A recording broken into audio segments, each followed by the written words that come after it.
Hello and Contra Mundum. Today we are going to be discussing the Southern Baptist Convention. Like much of American Christendom, it is going woke. It is going woke, CJ. And so on today we will have William Wolfe. He'll be joining us a little bit later. He'll be discussing all the efforts to de-wokeify the largest denomination. I know there's going to be people that reply in the comments that it's not actually a denomination. We know, but most people don't know that, and it's way easier to just call it a denomination. So that's what we're going to do. William Wolfe will be joining us in a few moments to discuss these efforts to de-wokeify the Southern Baptist Convention. And before we dig into that, how you doing, CJ? Welcome to Contra Mundum. This is the host of Contra Mundum, CJ Engel, and I am the other host, Andrew Isker. How you doing? Good. Happy Heritage Month. Yeah, you've had some great posts this week. You kicked it off. What was the first one? San Francis. Yeah. What better person to start with? But yeah, it's funny. It's February and there's nothing else to celebrate, so we might as well celebrate our own heritage. I don't know any other, months, celebratory months going on right now. So I mean, Lent is going to start soon, but that's the only one I know. Yeah, but this is a perfect season to celebrate our past and honor those who came before and blaze a trail for where we are, for where we had been. Of course, the trail's been and heavily tarnished. And where we're going. And where we're going. Yes. That's it. So Sam Francis Day was the first. Today is Davy Crockett Day. So happy Davy Crockett Day. Maybe give the viewers a sneak peek for tomorrow. Who's tomorrow? Just tell us. I haven't decided. I wing this. I wake up stressed about it. I have a good list to go in. So don't give us the list. I'm not going to give you the list, but I had people sending me Germans and French. I was like, hey, Italians. It's a little bit out there. Well, you're Italian though, so. I am quarter of Italian. That's true.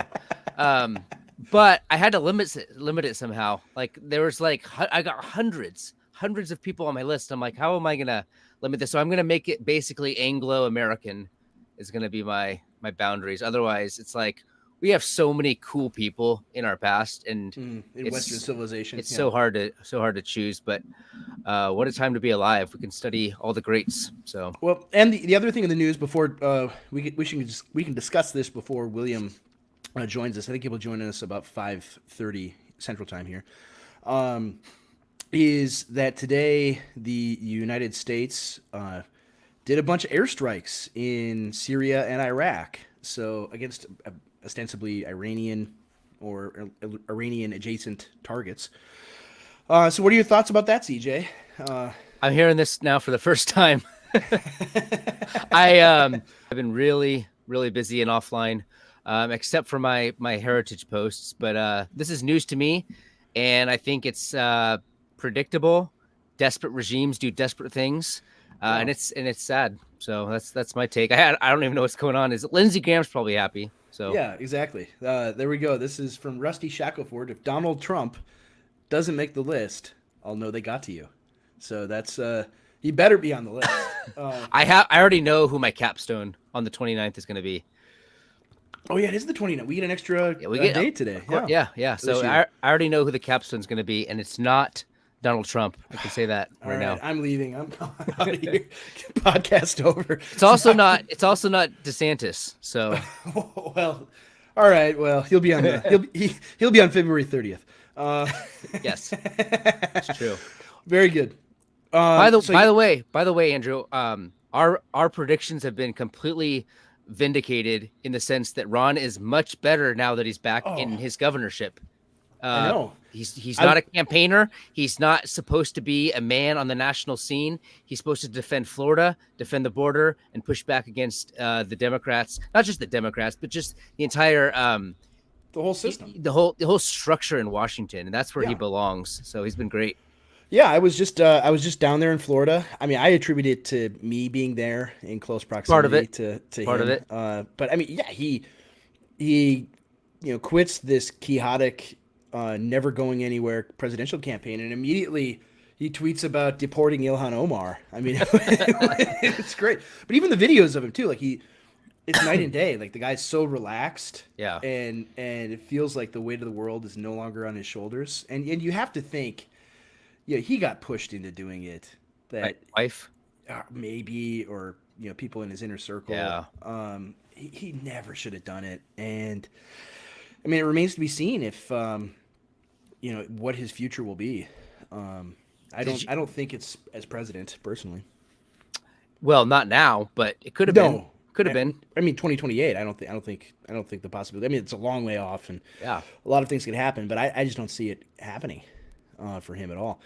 But that has been one of the most impressive things about him in the last 2 weeks. I mean, just he's supporting the border things in Texas, and of course we covered that last week, and a lot of it's political theater, of course. Has anything happened, or were the? Oh yeah, you've been in a cave. No, Were the? Yeah. So the there've been no happenings. It never happened. Nothing ever happens. Wins yet again. It always does. And I mean, other predictions that we had. I mean, I went back actually and watched our DeSantis episode when he first announced, and Oh yeah. we both said this is a huge mistake. Why is he doing this? Yeah. He has no chance of winning, and it's only going to be bad things for him. Yeah. And totally vindicated, both of us. So if he only would have listened to us, I mean, I would have only taken maybe $1 or $2 million of that $200 million war chest. That's just true. to tell him don't do it. Yeah. But no, I think we're ready for hire as political consultants. Whoever wants CJ and me. So you can subscribe to our Patreon, Ron DeSantis. Yeah. Do we have a Patreon? No, not yet. Oh, Andrew's been cashing in. I haven't seen a dime. That's right. Yeah. But yeah, I mean, I think going back to the Iran stuff, some of it is you look at the political picture right now, and immigration still is the major issue. Mm-hmm. It's the main thing going on, and you think from this like cynical political perspective that we often have, that Biden has to make some other issue, or the Biden, I mean, he doesn't do anything, but the Biden administration has to do pivot to something else and make that dominate the news and the headlines and all of that. And so I look at it like this is probably a tail wagging the dog sort of thing. And you look at the various factions. I mean, we always look at the regime as though it's like purely monolithic, that they're totally in lockstep on everything, which I think is a mistake. You have the GOP faction of the regime, which is obviously very closely aligned to Israel and Israeli foreign policy interests. And so whenever they're in power, either in the White House or when they have a majority in Congress, they're always trying to gin up war with Iran. Right, that's a constant that they're desperately after, all the time. I mean, that's Lindsey Graham's entire career is bomb Iran all the time, and the dearly departed John McCain, his whole career, and so you look at that, and it's like if you're in the Biden administration, CJ, right, and you know that the Republican faction of the regime is going to support whatever you do with regard to Iran and Iranian proxies, right? Why wouldn't you do this? Just to take the heat off of the immigration issue, right? And so the question I have for you is, do you think this spills over into a wider conflict with Iran, where the United States isn't just bombing, militias and things like that in Syria and Iraq, but rather, bombing Iran itself? Like, is that possible? Yeah. I don't know, man. It's like, I think the United States knows that its reputation in the world. This is like the debate. Like, it knows that its reputation is going downhill. It knows that you're not going to get. There's a lot of like dissent in NATO and other countries like that. Like, a lot of our proxies are getting war weary, and we've completely butchered everything in the Ukraine and Russia. And I think that Iran and China didn't have to do anything. To help out Russia in the Ukraine standoff at all. So I don't know if we have the strength to do something. On the other hand, there's like the Turbo America theme. Mm-hmm. That's got some credibility too. Like United States is going to go down fighting, like it's ruined its reputation, but what else can it do? It's a dying animal. It's not going to walk away with its tail between its legs. It's going to fight to its own death. So I go back and forth on this. Like, is like starting a new global war? Like, because Iran is a big deal. Like letting Israel fight with Gaza. Okay, that's significant. It could be significant, but it's not really like a war in the Middle East kind of thing. Like bombing Syria could be a big deal, but if you are actually going to address Iran, like Iran is like one of the most important countries for the Eastern Bloc, for BRICS, for people like that. Like Iran's a huge deal. Is the U.S. really going to pick a fight with that dog? I mean, I can't think of a worse opponent except for China that they would go against. Yeah, this comment is good from Scott McLaughlin. Iran, Egypt, and Saudi Arabia are now members of the BRICS Plus alliance. Brazil, Russia, India, China, South Africa.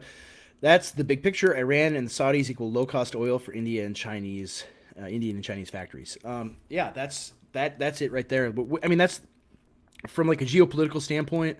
That would be the reason you wouldn't do it. That's what I'm saying. It's like stupid. It is stupid, but I mean that's part of the Turbo America thesis. Right. It's like a dying caged animal, and those are the most dangerous. And so they do really stupid things. Like the Ukraine war is a really stupid thing. And it has showed a tremendous amount of weakness for the United States. I mean, even though it hasn't cost the United States anything, it hasn't cost the United States any soldiers. I shouldn't say anything. I mean, hundreds of billions of dollars of aid and munitions. But it hasn't.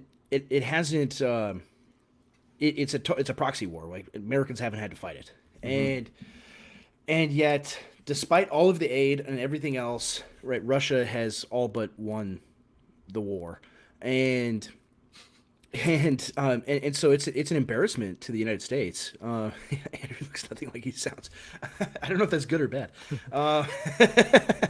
but yeah, it's an embarrassment to the United States, even though they've been able to flex this power. And really, I mean, some of the Turbo America guys will say, well, the war in Ukraine is about Europe, right, and maintaining American hegemony over Europe, which that's been a major success.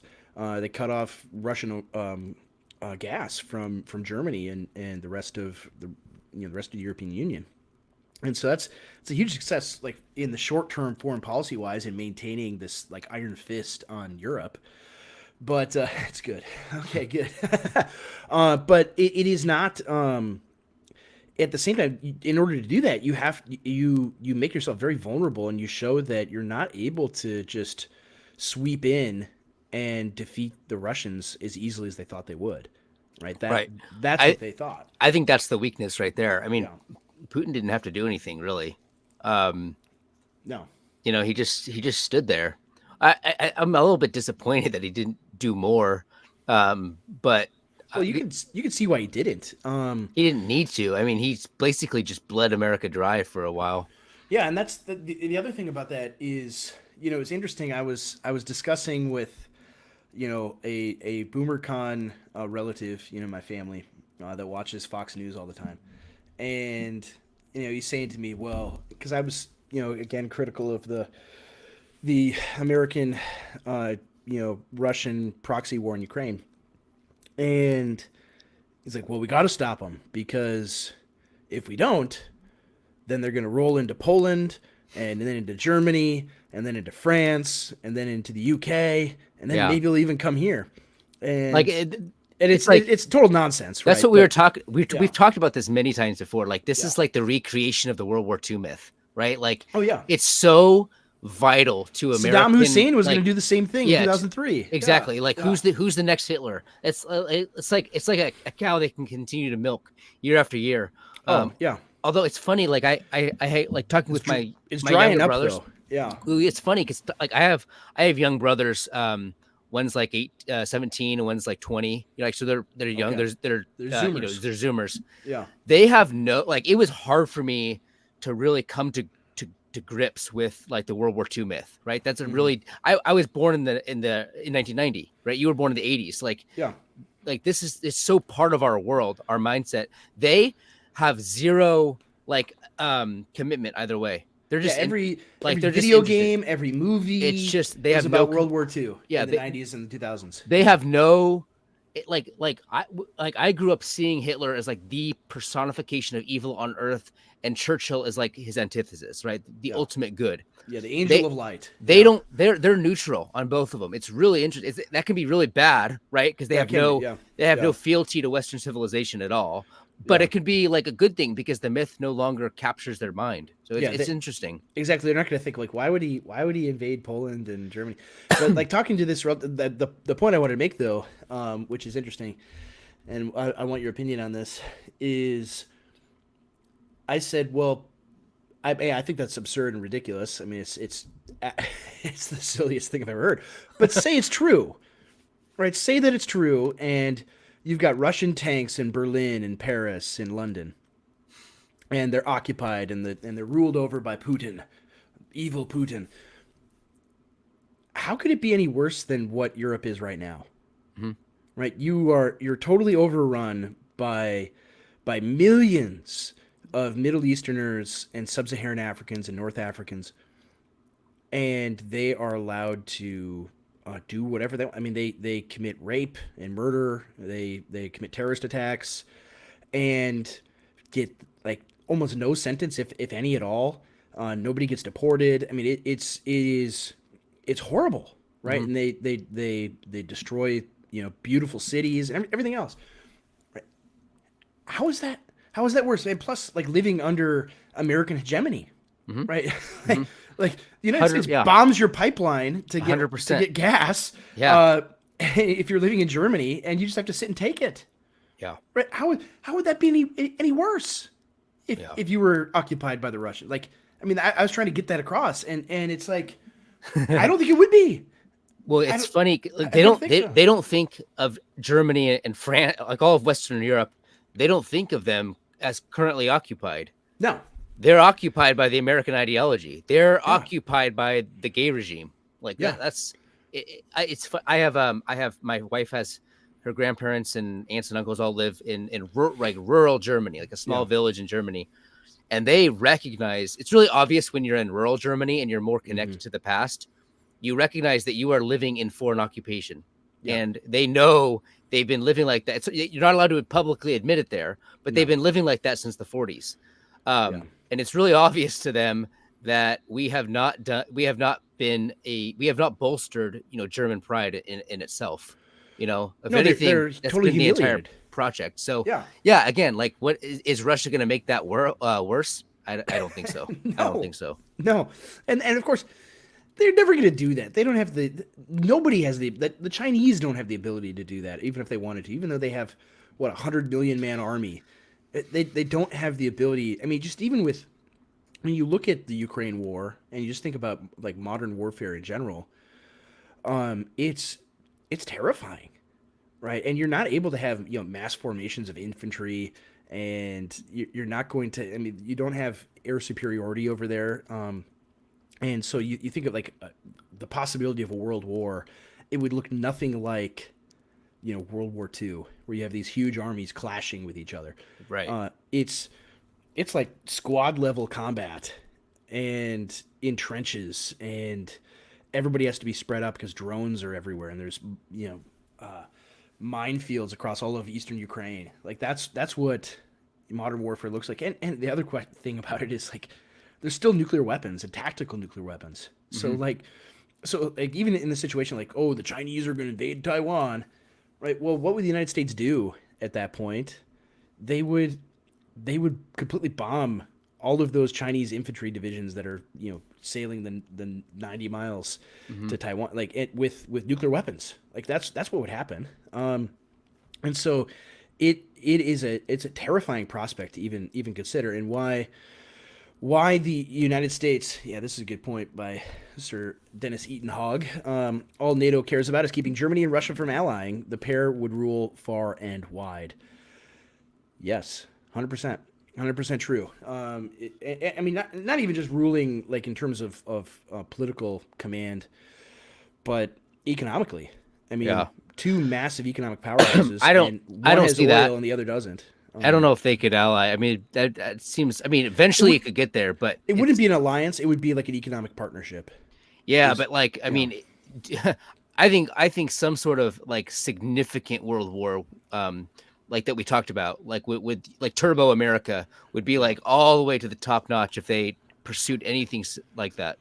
Well, and It's that's I mean impossible in that's the Germany. whole point of like the Ukraine war is to drive this wedge between Western Europe and Russia Yeah. because they were gaining economic rapprochement like Hmm. with the pipelines.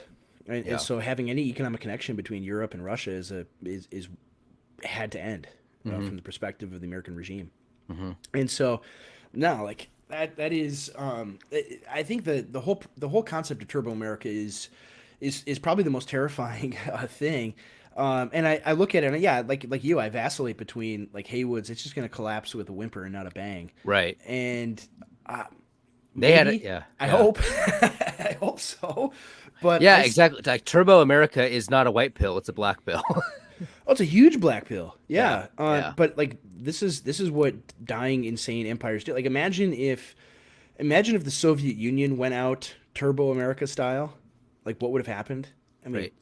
tens of millions dead, just slaughtered, Yeah. is what would have happened, and or billions with nuclear Hmm. war, right? That was the terrifying thing in the Cold War, and so you have a situation like that here in the United States, um, and insane leaders that are far less responsible to their people than like Mikhail Gorbachev was in the 1980s. Like Yeah. responsible in the sense that they at least view that these are my people. I have to do what's in their best interest. They have no connection like that whatsoever.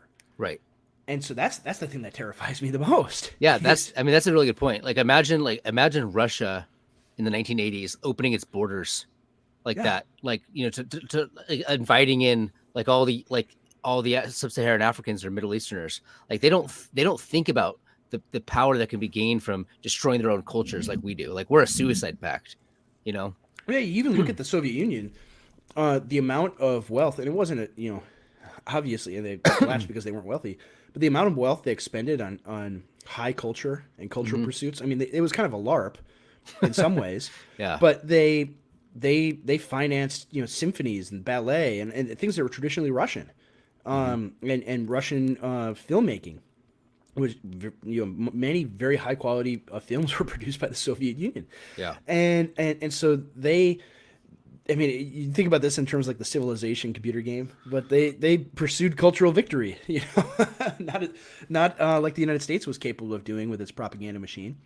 But they did that because that was their people's heritage and culture, and Well, that's what we like, but that's what we did in response to communism, right? We were yeah, we were pushing our own culture and like cultural hegemony in Europe. I mean that's what the entire entertainment industry was about. It yeah, just it got really taken over, right before the Soviet Union collapsed, by this new woke left. Like America, the American empire was not hell bent on its own cultural destruction, no, during the Cold War at all. no, and it's interesting thinking about cultural destruction and propaganda and everything else. One thing, and maybe we're just Actually, chasing well, the algorithm. this Yeah, is go ahead. this is related though. It's like the Perseus and Medusa, Yes. like bust up with the American Reformer article, right? It's Yeah. the same thing. That's what they're talking. I mean, I talked about this a lot on Twitter. Just like this deconstruction, this obsession with like a surgeon, just picking apart your own culture, it's a completely Medusa is the victim. it's a completely Yeah. unique American thing. Like Yeah. no Soviet Union propagandist would have ever done that to his own traditions Yeah. at all. No, Medusa's the victim here. She's the good guy, and Perseus is evil. Right? That's that's what they get from that statue and from that Greek myth. Well, yeah, but you can get anything you want when you're a deconstructionist. Yeah, exactly. You can paint by number with anything and Hmm. make it be what you want. That's the whole point of deconstruction and cultural revolution in general. But one of the things I did want to talk about because it's been in the news. This is something that's totally foreign to CJ entirely. is, earlier this week, right after there were some football games on Sunday, and the Kansas City Chiefs beat the Baltimore Ravens in the AFC Championship game on a controversial call at the end of the game. And everyone believed that the game was rigged for the Chiefs because Mr. Pfizer is dating Taylor Swift. And so, right, do you think because it's a plot, because they're gonna get engaged and then both mutually endorse Biden on the stage of the Super Bowl holding up the Lombardi trophy, right? That's the psyop that's planned, right? Do you buy that? Do you think that's a real thing? I think that win or lose, they will be pushing Biden, and so it's not staged, but the entertainment agency is American mechanism of propaganda. Yeah. We do things differently here. It's all fake. Like celebrities are picked and chosen, crafted, put before us, and the masses chase after them. That's maybe even staged. Groomed, if you will. The celebrities are groomed, very much groomed. Yeah. But the games, I don't know if the games are staged. No, I don't think they are at all. No. No. Yeah, that's the thing. That's the thing that people have to understand from this whole episode. Not our episode, but rather the whole Taylor Swift thing, is that celebrity in America is fake. It's not real. These are not. It's not like she didn't organically become right this superstar singer. There's an entire machine behind that. Mm-hmm. That just from the there's like one guy that writes all the pop songs that you hear on the radio. Right. Like one guy. That's it. One guy that does all of them. And they choose these people, and they're molded, and of course they know there are like hundreds of millions or billions of dollars on the line if they just go along with the system and do what the system wants them to do. So of course it's not like Taylor Swift is going to go on TV or go at one of her concerts or something and say, you know what, I've been wrong this whole time. Donald Trump is the only guy that can fix this. Mm-hmm. I'm voting for never in a million years would she ever do that.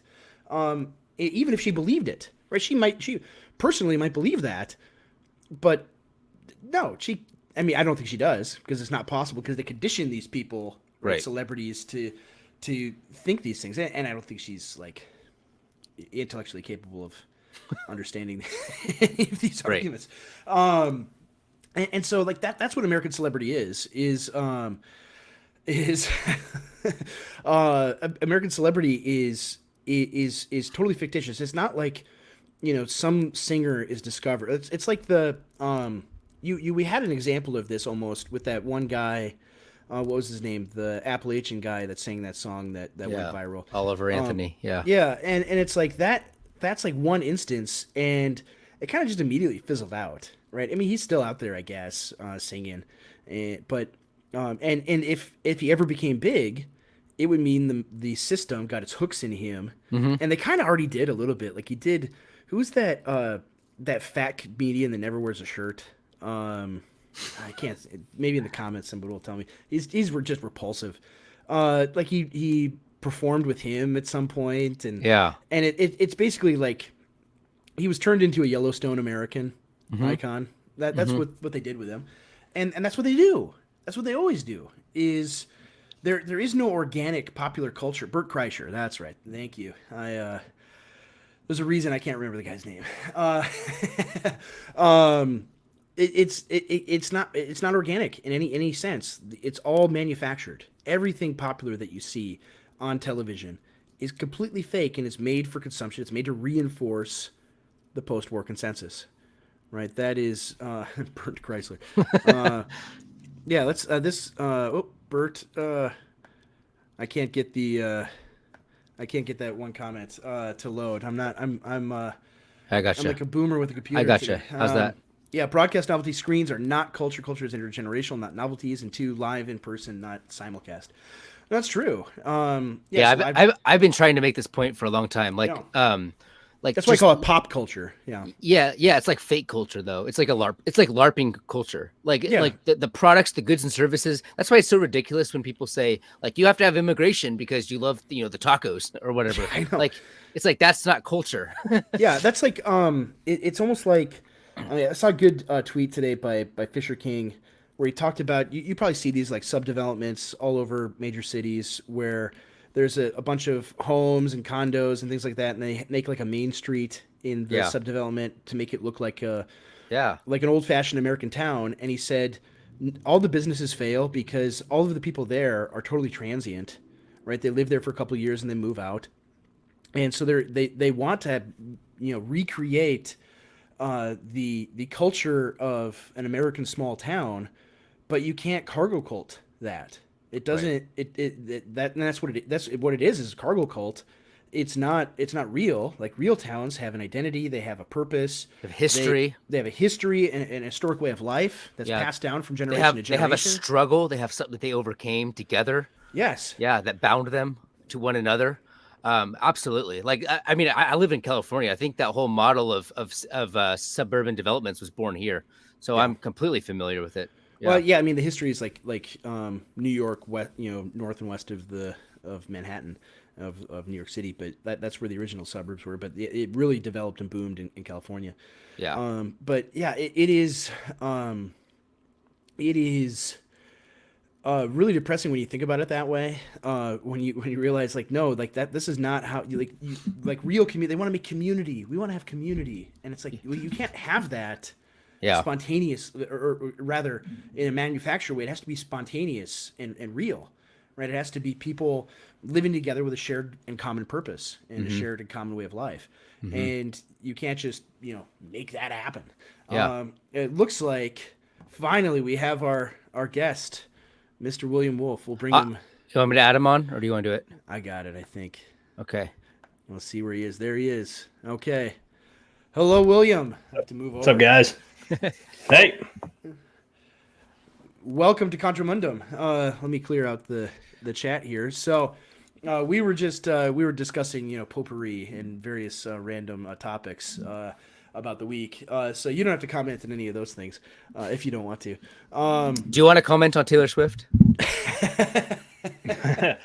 No comment. Oh. Wow. Good. Wise man. That's why Very we bring wise. you on. Wiser than Andrew here, who brought it up. So I guess we're gonna pivot here to part two. But we're talking about the SBC now. In particular, the law amendment. William, can you just give us a background of what's happening here? And this is important too, because people are like, I'm not a Baptist, I'm not part of the SBC, but we talk about this all the time on the show. Like, if you want a thermometer to understand what's happening in American religious culture, you need to track what's happening in the SBC.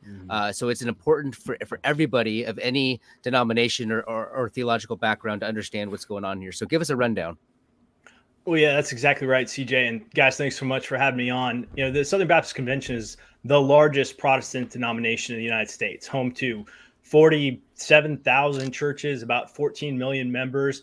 The direction of the Southern Baptist Convention, whether you like it or not, sets the direction for American evangelicalism, and I would argue sets the direction for our country as a whole, if we understand that Christianity is sort of the foundational essence of the United States of America. What happens to our largest Christian denomination is going to impact us all.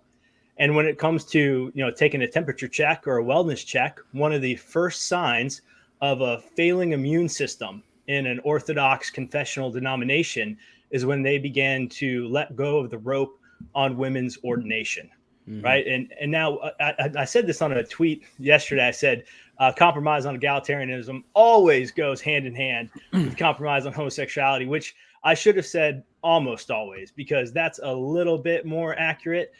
We do have some, there are some more charismatic Pentecostal denominations out there that they approach it from a perspective of women being empowered by the Holy Spirit to have a word, things like that. But what's happening in the Southern Baptist Convention is we're coming at it from a deconstructing critical theory framework, where we're trying to, right the wrongs of the abusive patriarchy, right the wrongs of these abusive Southern racists who have kept everybody down except for the white male. And so we've seen a rising tide of egalitarianism sweeping over the Southern Baptist Convention. I mean, it's probably been happening for at least the last decade. The last 6 years of leadership in the Southern Baptist Convention from our last three denominational presidents who cover that time period has moved us in a leftward direction.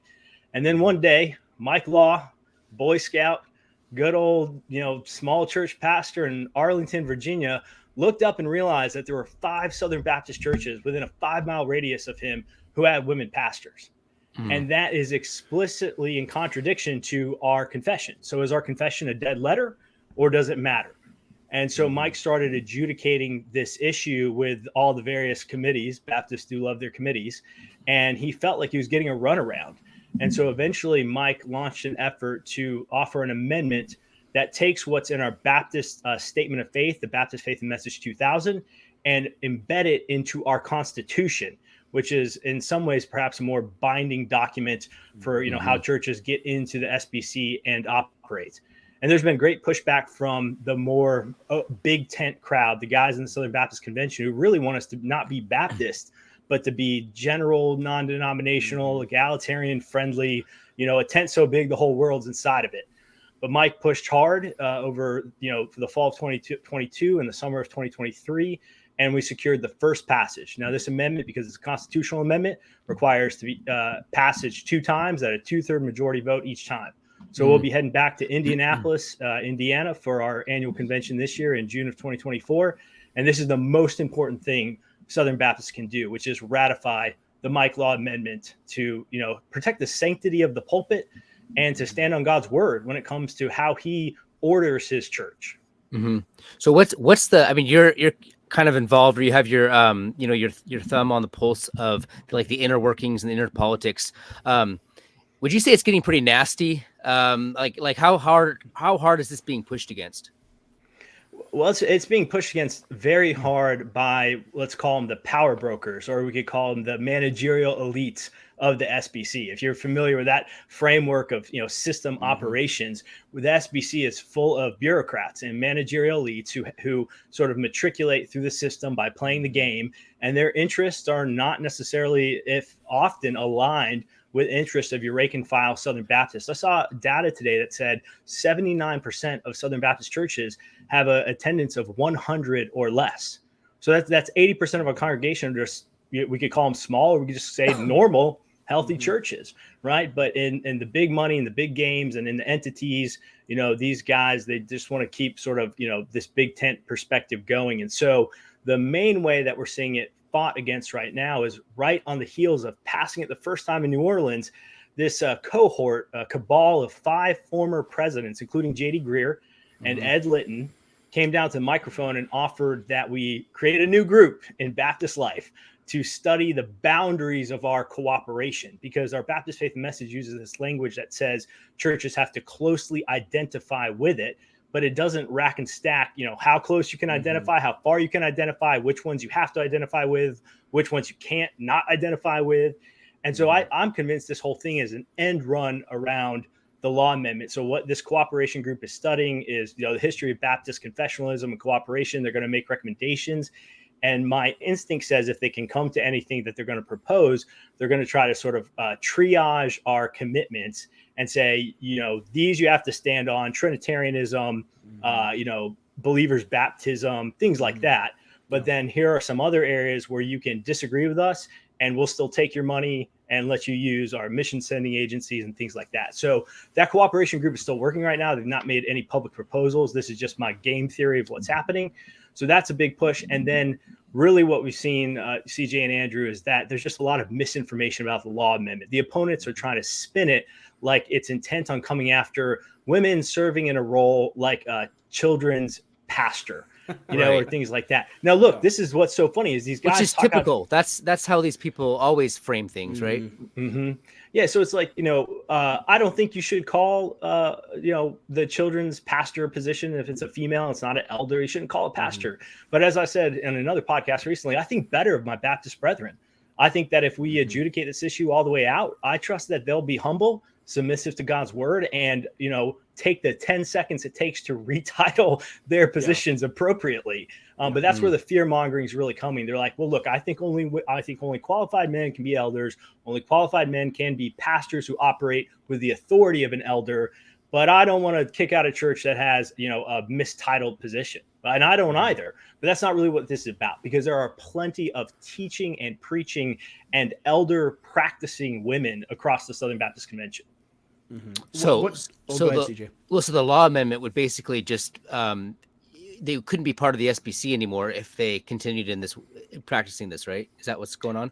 Yeah, that's right. Now, as it stands, our current president, Bart Barber, argues that we don't need it because we have it in our confession and our Right. process works. But Right. that's just not true, right? We do have it in our confession and it's just being ignored. And then the people who are trying to bring the cases of those operating outside of the boundaries of our confession are being slow rolled or they're just being ignored. He points at two votes we took last year in 2023, Saddleback and this church Fern Creek, which had a female senior pastor for decades, and that she like comes to the SBC annual meeting for decades, and we act like somehow we solved this, which I would say that Saddleback and Rick Warren kind of forced our hand on it. If he had just been quiet, I wonder if we would have kicked him out. But he made it a big showdown.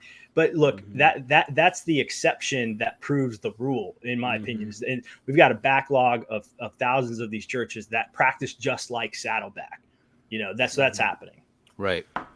Yeah, my question would be, how would, and this is just my own unfamiliarity with the language of the law amendment, maybe, but how would you go about preventing, you would the process where, okay, they changed the, head of the women's ministry from children's pastor to, children's ministry coordinator or something, right? They make that change. How would you prevent a church where it has, Pastor Linda is now, who is the senior pastor of whatever Baptist church in wherever, and they just change her title to where she's occupying the same office, same function, but she's just not called a pastor anymore. How would you prevent that from occurring as well? Is that in there?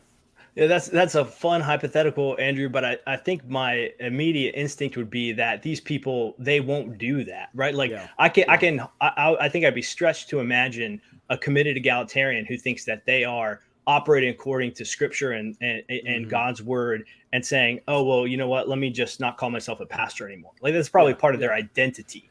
So I don't really see that being an issue. And it's funny, it was kind of a trick from the floor from the wing that's against the Mike Law Amendment. And I don't want to go too far down a rabbit trail here, but they offered an amendment from the floor to amend the Baptist Faith and Message itself and change it to pastor, elder, overseer has to be man. So a man. So I feel like we've kind of covered that, like the office, pastor, elder, overseer.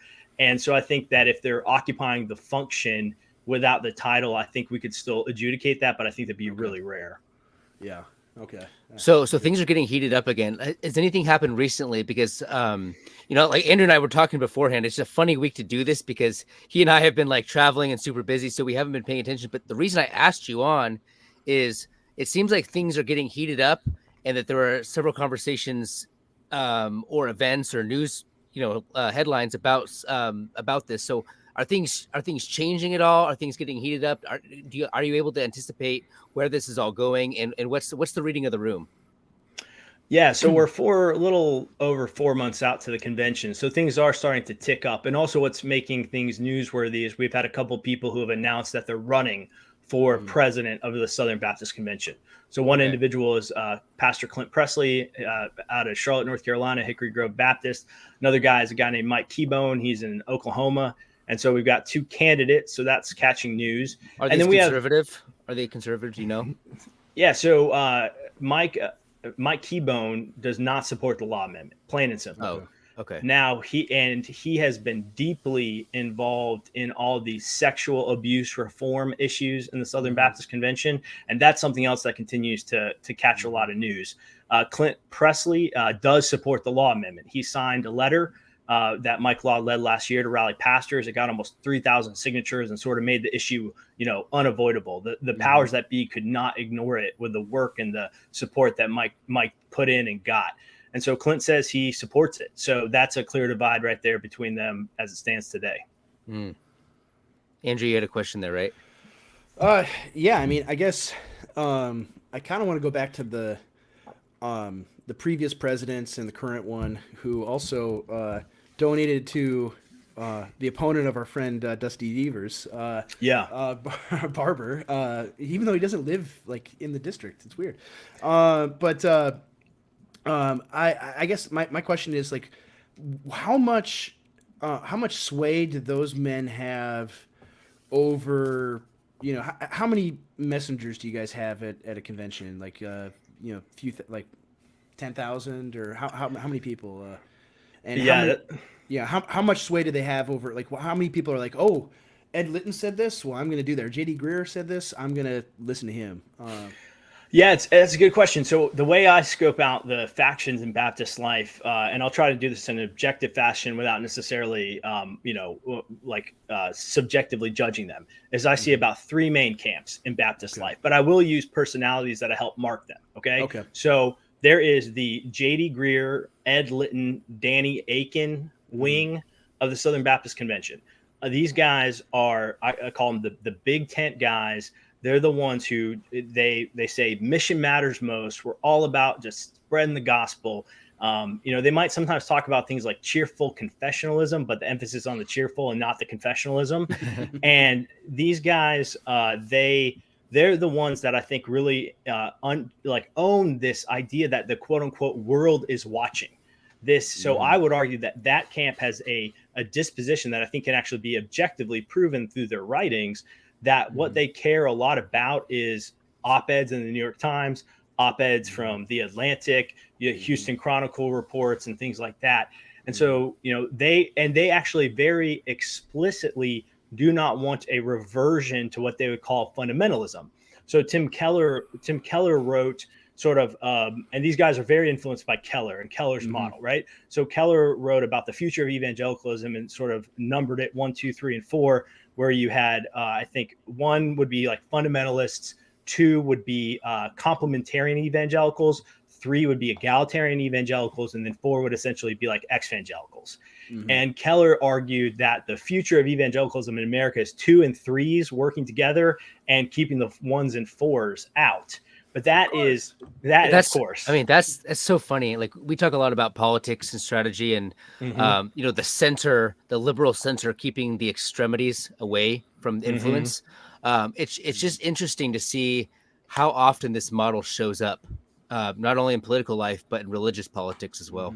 Yeah, well, I mean, there's a lot of, and you could have me back on and we could talk about the politics of the SBC. So that camp, that camp, I think is in that model where they want a future where the 2s and 3s, complementarian, egalitarian, and evangelicals work together. They were shocked and horrified by Donald Trump. They took their marching orders and talking points from Russell Moore. Like, they still think like Russell Moore is a great guy, and somehow we did him like really dirty or something.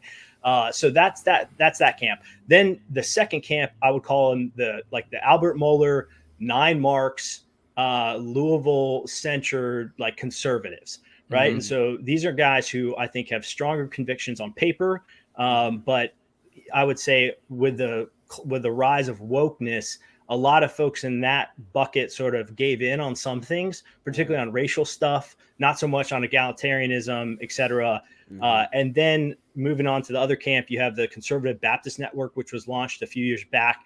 They backed this guy named Mike Stone, who ran for SBC president in 2021 in Nashville. There's a long way around of answering how many folks are in the room. Oh, this is fascinating. Keep going. So Conservative Baptist Network, there you can think of them like the good old boys. And then underlying all of this is still somewhat of a divide between Calvinists and non-Calvinists in SBC. So that second camp is definitely more Calvinistic than the third camp I mentioned, the Conservative Baptist Network camp. The first camp is also Calvinistic too, but that's like, they're like Gospel Coalition Calvinists, if that makes sense, And so you've got essentially Gospel Coalition versus 9 Marks versus Conservative Baptist Network in the Southern Baptist Convention.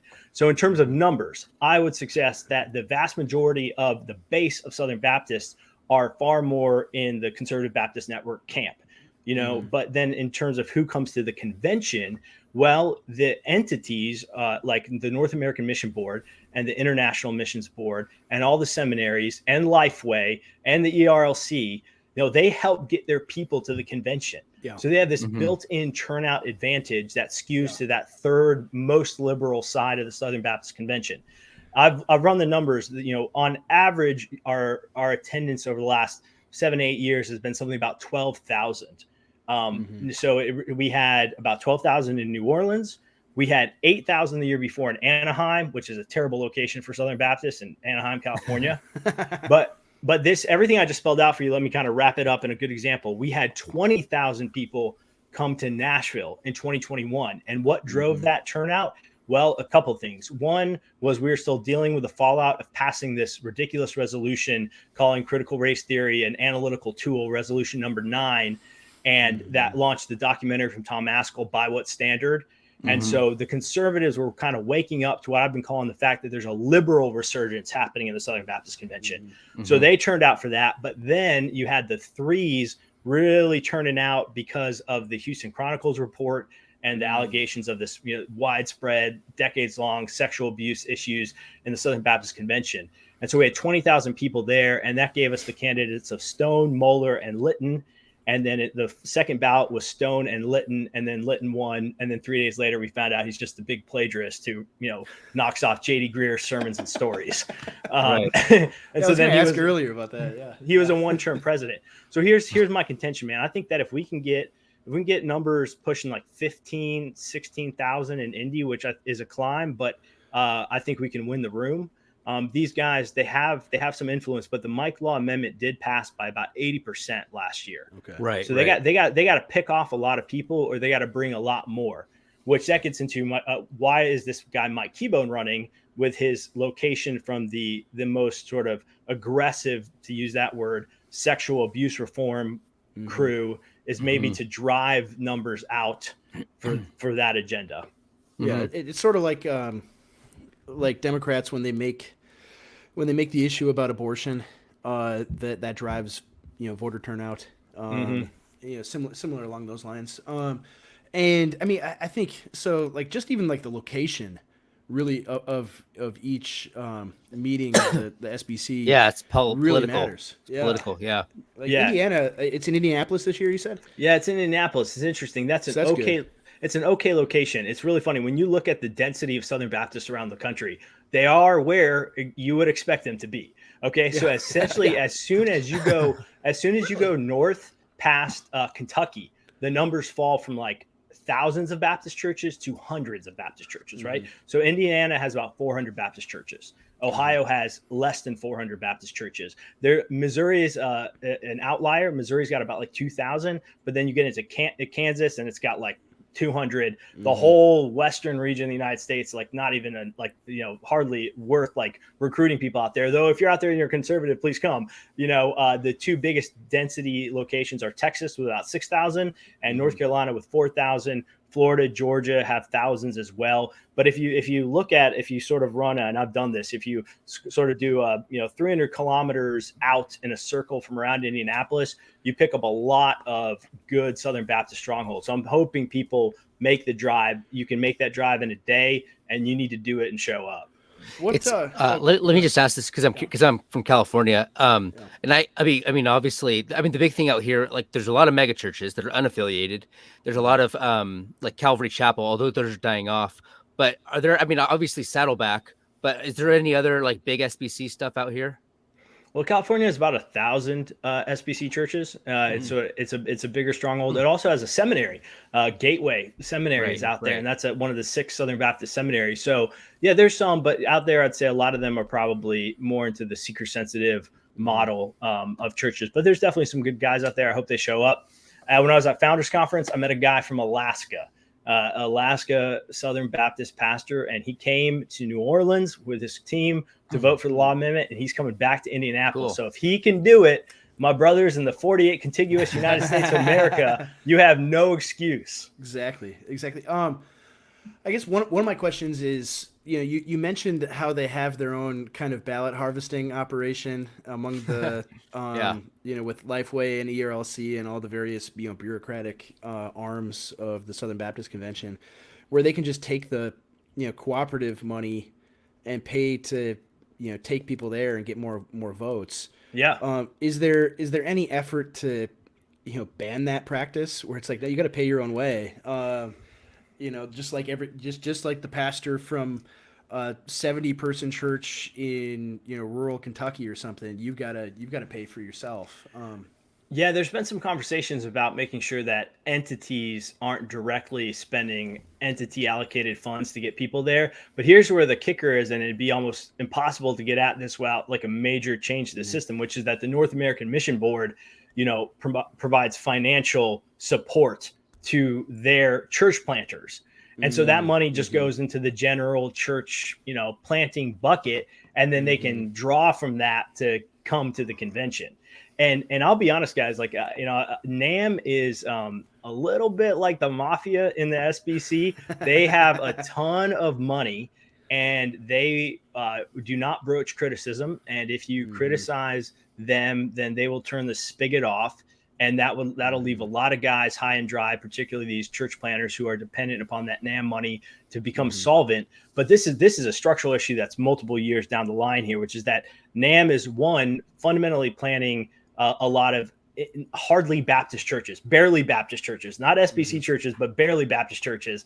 And they're often, they often kind of downplay their Baptist commitments. But then the ones that do become financially solvent and can stand on their own 2 feet and don't need as much support from NAM, a lot of them then turn around and realize, like, you know what, I don't really want to be associated with the Southern Baptist Convention, so I'm out. The most notable example of this, and I want your listeners to hear this, was a guy, John Onwacheka, who planted a NAM church plant in the Atlanta area, got $200,000 from NAM, I think, for a building loan. Like they were helping him get a building.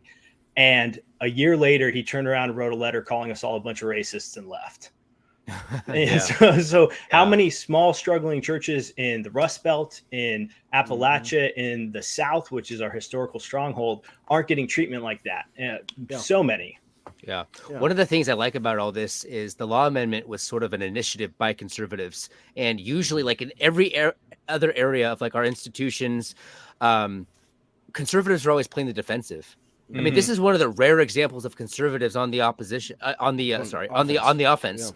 And that's really cool to see. I mean, do you feel like in the SBC people realize they need more of this? Like there's momentum here? Yeah, that's it, man. More of this. That's an interesting question, right? Because obviously, like the homosexual marriage thing is going to become, it's already exploding with like Alistair Begg, giving his opinions on that. This is going to be an SBC issue soon, any day now. Yeah, well, that's right. I mean, the Southern Baptist Convention needs to wake up to the fact that we have generational fights in front of us, and that we can't just sleep through them, or we're going to wake up one day and we're going to look just like, the PCUSA. Right. And so it's taken some guys a while to wake up to that. But I think the law amendment is a good sort of training exercise for other anthropological issues and current pressing theological fights we're going to have. But you're right. It is offensive.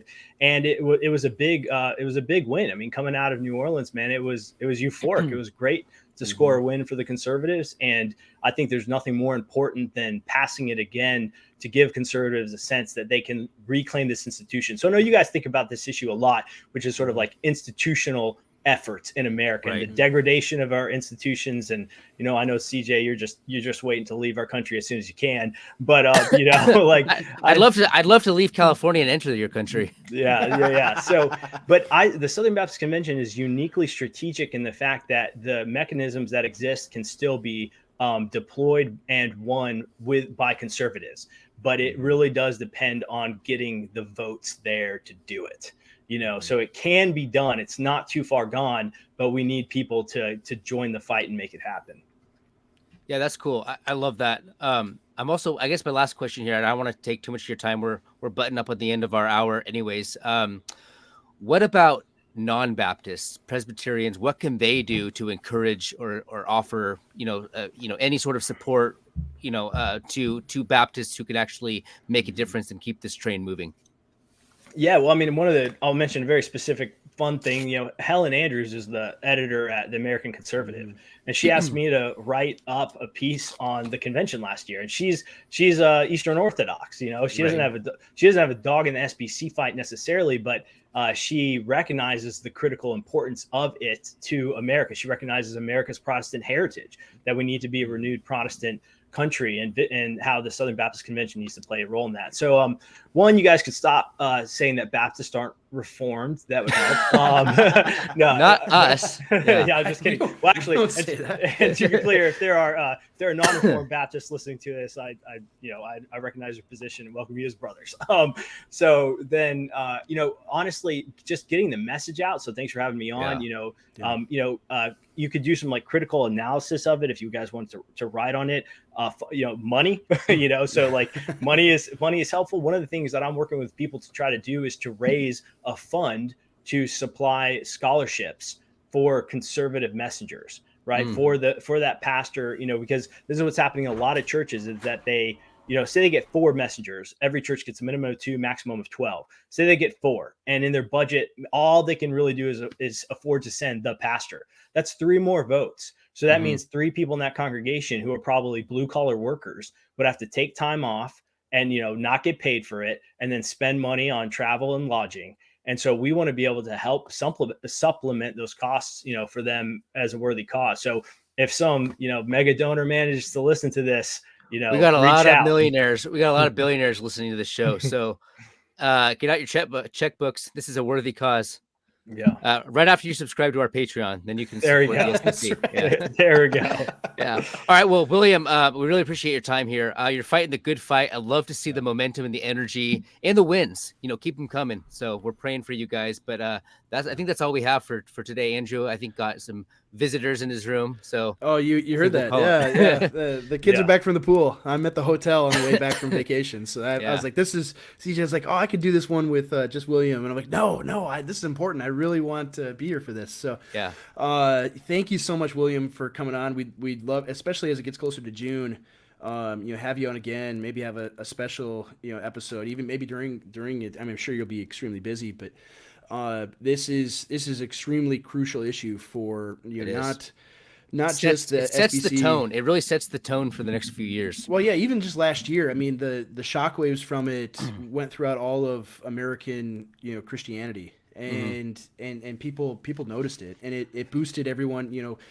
Everyone fighting the similar kinds of fights everywhere else. So I can see why Helen Andrews too. They're fighting the same things in the EO, and so yeah.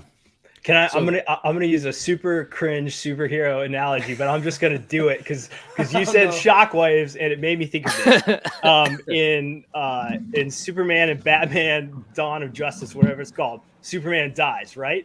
And when Superman dies, he like screams and like this shockwave goes out, and that like wakes up like all the dark side bad guys, and so then they come and invade. And so here's what happens: if we fail to hold the line on women pastors, it is going to send this shockwave, and all the LGBT baddies and everybody else are going to say, all right, the SBC is up for grabs, which actually, this is a serious point I want to make, is already happening, as you guys have seen with the after party and other organized political efforts. And I've said this about the SBC before, which is that we are the target of bad political actors using bad political money with nefarious motives of subverting, fracturing, or destroying the Southern Baptist Convention because they don't like our theology, but because they recognize how critical we are for conservatism in America. And so we do need conservatives like yourself and others to wake up. So like we view what we're doing to be sort of an antidote to the after party for sure. At least that's one piece of it. Love that. Yeah, that's good. I'm glad you didn't go with Marvel. I mean, DC still, but that's good. Thank you everybody for listening. Please like and subscribe. I'm being called away here in my hotel room. But thank you all so much. Thank you, William, for your time. We really, really appreciate it. And please, everyone, boost this and send this out, not just for our sake, but for William and all the men fighting in the SBC for good things. Thank you all. Cool. Thank you, guys. Thanks, guys.